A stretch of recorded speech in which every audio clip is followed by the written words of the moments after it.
But despite this, why not talk? Talk about what? Talk about the possibility of not fighting. Not fighting for what? Not fighting at all, no matter what for. Yeah, and people usually fight for something and they stop fighting for something. So you can't tell me even why should we speak about what? Well, stop fighting. For what? Or talk about stop fighting why? Talk to stop fighting, to stop the death and the misery, the destruction, the pain. The misery and the destruction and the pain and the death of whom? Of Palestinians, of Israelis, of Arabs. Of the Palestinian people who are uprooted, thrown in the camps, living in starvation, killed for 20 years, and forbidden to use even the name Palestinians.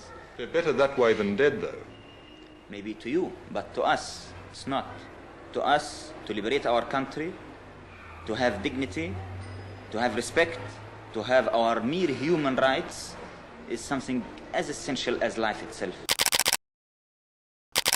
In the last 2 months, we have witnessed through social media a lot of pain, destruction, and death. And I'm pretty sure that every and each one of us have heard one of these sentences. Israel have the right to defend itself, and do you condemn Hamas for the 7th of October attack? But not once we have heard the same people who say these words condemning the acts of ethnic cleansing and genocide carried out by the Israeli government. Or not once we have heard them say Palestine have the right to defend itself. We have witnessed the deterioration of humanity. Once a creature with naturally born empathy and dignity is now but a slave to men in power who refuse to act as humans, but they are themselves slaves to their wealth. Accepting Israel as a state when they are not, saying they have the right to defend themselves when they as a state do not have the right to exist. Zionists, the ones who established Israel, are occupiers with colonialist mindsets. And believe me, a 10-minute search in fucking Google and you will understand what I'm talking about. Accessing information in our time is so easy to the point that we don't try to access it in the first place. The truth is there, but many of us didn't try to reach it and understand it.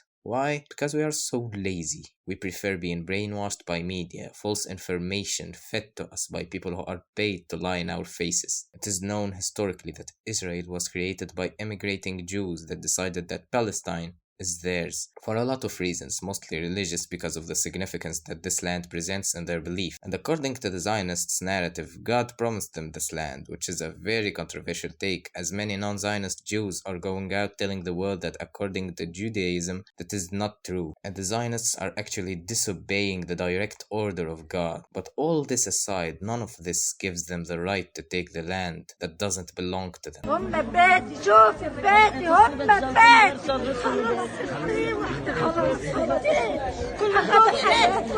أخذوا كل شيء حسبي الله ونعم الوكيل كل حياتي أخذوه. And here we can find the connection between history and the absurdity of the Israeli government claims. First of all, and before any of us can start giving arguments, Israel is a colonialist state, a literal 100 years old invasion of Palestinian land. So saying that the 7th of October Hamas attack is unprovoked is one of the dumbest statements I have ever heard in my entire life. So according to the Israeli and Western government's logic, all what I'm about to say isn't a reason for the creation of resistant groups like Hamas, colonizing the Palestinian lands for 100 years, imprisoning 2 million people, mostly children, in Gaza, making it the biggest open-air prison in the world, bombing hospitals, schools, and houses constantly, preventing Muslims from entering Al-Aqsa Masjid, which is a very important and sacred location in our religion, the unlawful captivation of Palestinians, even children, kicking people out of their homes, their ancestors' homes, and claiming it to Israeli settlers, the murder, the cruelty, and the obviously deliberate acts of ethnic cleansing. So do you see what I mean? Israel created Hamas. If they didn't take what's not theirs, do you think Palestinians and Jews will die? Even when the official Palestinian government accepted Israel as an actual state and took division of the land as a solution to this problem, Zionists refused to negotiate or to give Palestinians their rights. So why the hell should they wait for the obviously unbelievably racist invaders to give them their rights? It's their land. If someone is trying to take it from them along with their basic human rights, of course they will try to take back what belongs to them. It is very very simple. Western media is trying to make you see this whole situation as complex, with of course taking mostly the side of Israel, when in fact if you do as I say and make a 10-minute search in Google, you will understand how simple it actually is. Something important has been taken from these people and they are trying to take it back. It's as simple as that. But the shit that I have seen in media since the 7th of October attack is one of the most disgusting things to be ever witnessed by my poor eyeballs. Will you now take the opportunity to condemn? It's obvious that they are bombing Gaza because they want the people that survived their massacre to go out of Palestine, to kick them out of their own land, of their own home, to Egypt or Jordan, and that's because they want the land. They want to take Gaza. Because let us not forget the fact that Israel publicly declared that they are trying to occupy the whole Palestinian land. And not just that, but parts of Egypt, Saudi Arabia, and more. Does this seem familiar?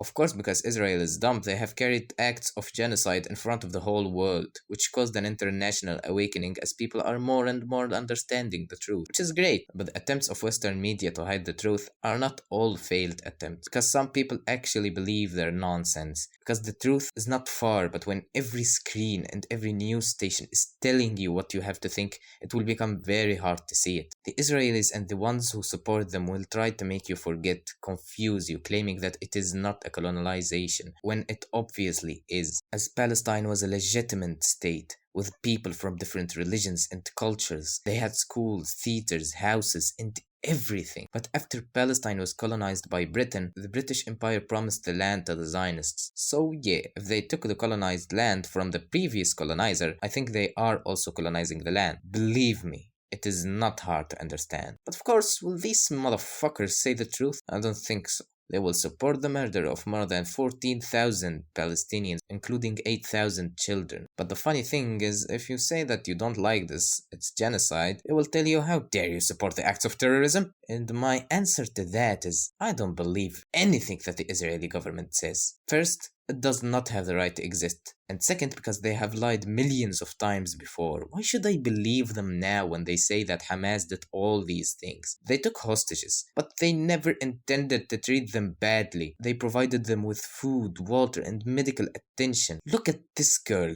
holding her dog. They didn't just provide for her, they provided for her pet. But when we look at Israel, they literally torture the Palestinian prisoners, who most of the time are either falsely accused in military court or never even been fairly tried. All this being said from many Palestinian captives throughout the years. But after all this, media never listens. It will just try to feed you with their bullshit. And all this because the United States and the majority of European governments are accomplices in this.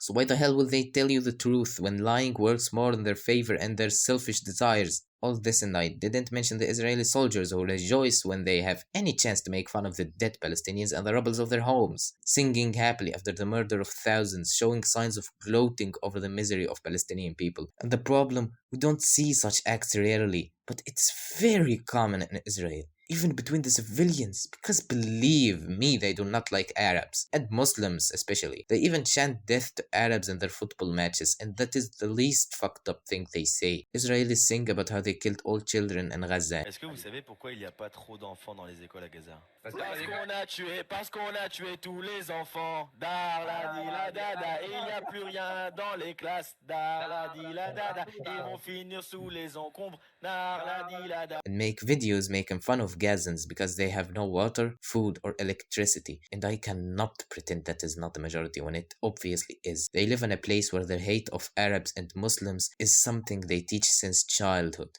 So yeah, this is quite expected. And after all this crap, again, there are still people that call themselves pro-Israelis. That's stupid. If you support the Zionists in any way, you have declared yourself a piece of shit and the scum of the earth. And you may say, what about these all-acclaimed journalists? They must be saying the truth, don't they? You mean Ben Shapiro, the guy who is trying to look smart by talking fast, when in fact if you listen to what he says, it's fucking bullshit. The hate that he has for Palestinians is obvious in his voice. He likes the fact that innocent Palestinians are dying and he cannot hide that evil, fucked up emotion. He's a dude that I cannot pretend that I have any respect for, and I will only have hate for him until the day I die. Or what about Piers Morgan, the dude that cannot acknowledge the fact that the actual terrorists here are the Israeli government? Each one of them is part of the game, an organized plan to dehumanize the Palestinians and make Israel look like the victim, and they either give you fake historical information or they ignore all history. The fact that Israel is a colonizing state, it is a colonization, an invasion. They only look at October the 7th, and even if we look only at October the 7th, I don't think killing 14,000 civilians in response to a terrorist attack as they claim is very wise. Just doing that proves how incompetent these people are, and after all this, they couldn't give any proof that they are killing Hamas members.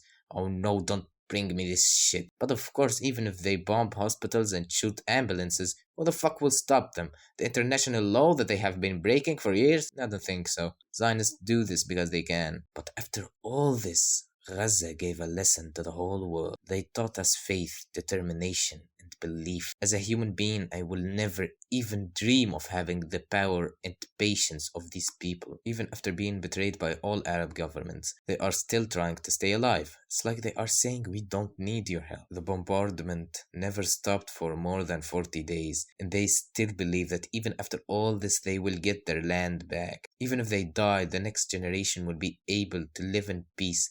They have faith in God. They don't care about the materialistic world, the impure, corrupt world. They believe that God has something better for them. And to be honest, I personally think that the end of Israel and Zionists is so close. They are too stupid to last. They have no cause. They are people who lied to the world and believed the lie, making it hard for a lot of people to see. I seriously don't have a lot more to say. Everything is out there on the internet. Do your research. Don't be the tool that fuels this messed up system. You should think independently, and I'm sure that each and every one of us can make the right decision. May God help the Palestinians, and may He bless the souls of all the martyrs. Palestine is free, and it will always be free.